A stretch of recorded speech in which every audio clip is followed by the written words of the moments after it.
विमल पोलो जोबा केसरी, हर पल मनाओ केसरी त्योहार। हर्षवर्धन जी, आपको क्या लग रहा है, कितने सांसदों ने खेल किया इधर उधर? देखिए, ये बिना किसी इफ बट के 30 से 40 लोगों ने अब उसको क्रॉस वोटिंग कही है। और पता नहीं, मैं समझ नहीं पा रहा हूं कि हम आप क्यों क्रॉस वोटिंग कर रहे हैं भाई, जब इस व्यवस्था में क्रॉस वोटिंग जैसा कुछ है ही नहीं। आप भूल ही गए वो अलग शब्द ऊपर चला ही ना बड़ा बड़ा कि अंतरात्मा की आवाज पर इतने लोगों ने वोट किया। आप लोग गलत नामों से बुला रहे हैं, पता नहीं क्यों सांसदों को ऐसे गलत तरीके से बुला रहे हैं, नहीं कहना चाहिए इसे।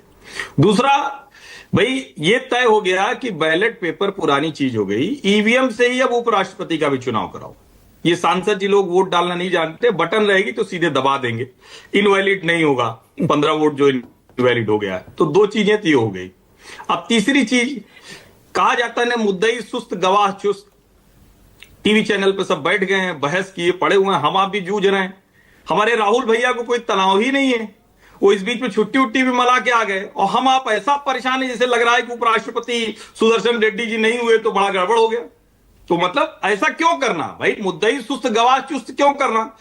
देश की सबसे बड़ी विपक्षी पार्टी, उसके नेता को या नेता प्रतिपक्ष को कोई चिंता नहीं है, वो मजे कर रहे हैं, वो घूम टहल के आए। अभी उस दिन आपने देखा ना, इधर उधर ऐसे ऐसे, हम तो समझ ही नहीं पाए संसद। हम तो नई वाली में गए नहीं है मानक जी, लेकिन पुरानी वाली में तो हम भी अगर जाना हो तो कोई ऐसे नहीं इधर उधर चक्कर मकर करना पड़ेगा। वो नई वाली में वो तो सांसद है भाई, वो तो रेगुलर जाते होंगे। फिर भी हमने देखा पहले इधर गए, फिर उधर गए, फिर उनको किसी अधिकारी ने बताया, तो ये हो गई। अब सबसे महत्वपूर्ण बात, खेमे टूटे और जनता ने जो जिनको चुनकर भेजा उनको भी कुछ समझ में आता है। जब इस चुनाव को, और मुझे याद नहीं है, अगर ऐसा कुछ हुआ है तो विनोद जी याद कराएंगे, मैं सबसे पूछ रहा हूं बहुत वरिष्ठ पत्रकारों से, आज तक वाइस प्रेसिडेंशियल इलेक्शन में आइडियोलॉजिकल बैटल नहीं लड़ी गई।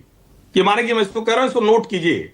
कभी ये नहीं कहा गया कि ये इस विचारधारा का है, ये फलाना संघी है, ये वामपंथी है, ये नक्सली है, ये कभी नहीं हुआ मेरे ध्यान में। स्वतंत्रता के बाद पहला चुनाव है स्वतंत्र भारत में कि उपराष्ट्रपति के चुनाव को भी कह दिया कि भैया ये तो संघी है। पहला बयान कनिमोझी का आया था कि वो तमिल मानने को तैयार नहीं थी राधाकृष्णन जी को, 2 बार के सांसद हैं तमिलनाडु से, और कहा कि ये तो हिंदुत्व वाला तमिल है।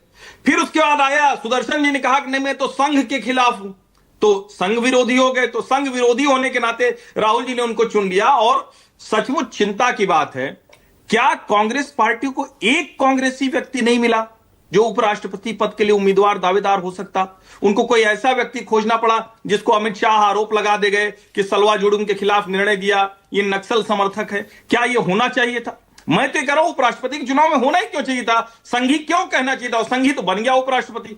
तो ये 4 निष्कर्ष हैं मेरी बात खत्म। ठीक है, ओके। साधना भारती, आपके नेता दबी आवाज में कह रहे हैं ये गद्दार हैं, इनको हम ढूंढ के रहेंगे। आपके गठबंधन के सहयोगी दल भी यही कह रहे हैं। आपने अभी तक कुछ अंदाजा लगाया कौन कौन है ये उधर जाने वाले?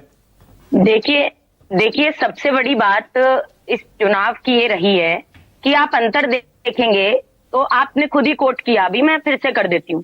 पहले जीते थे जगदीप धनखड़ जी कितने वोटों से, कितने मिले थे उनको? 528, और अभी मिल रहे हैं सीपी राधाकृष्णन जी को 452।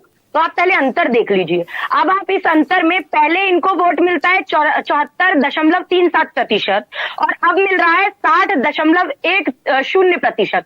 तो ये बताइए इनकी जीत है या इनकी हार है, ये तो खुद ही समझ लीजिए भाई। वोट परसेंटेज ही तो देता है करेगा ना कि जीत हार।